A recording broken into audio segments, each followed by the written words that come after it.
Pandemi COVID-19 di Indonesia menyebar sejak Maret 2020. Hingga saat ini telah mempengaruhi banyak sendi kehidupan, tidak terkecuali pelaku usaha mikro, kecil, dan menengah atau UMKM. Untuk mendukung pemulihan kinerja UMKM sebagai bentuk kontribusi nyata, Kantor Perwakilan Bank Indonesia Sumatera Selatan bersama pemerintah Provinsi Sumatera Selatan dan Dekranasda Sumatera Selatan menyelenggarakan Seru Sriwijaya dengan tema Sinergi Bangkitkan UMKM Sumsel Maju untuk Semua menuju Indonesia Tangguh dan Tumbuh.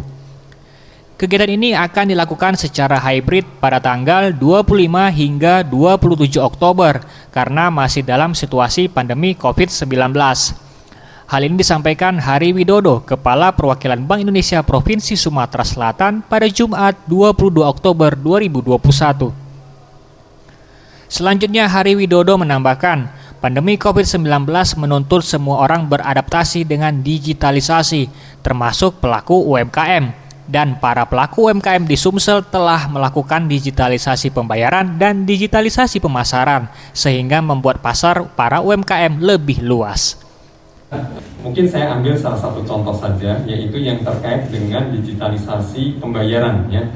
Jadi di tahun ini kita memiliki target bahwa kita akan mengakuisisi merchant base itu 344.000 ya untuk merchant, dan sekarang sudah tercapai 295.000. Nah, dari 295.000 itu 95%-nya adalah UMKM.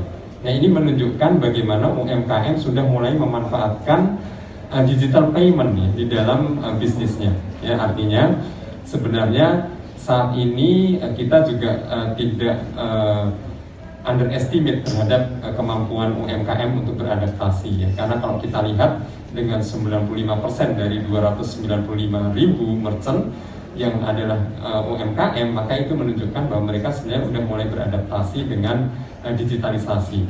Belum lagi yang namanya digital marketing. Mereka event yang paling sederhananya, katakanlah dengan WhatsApp gitu ya.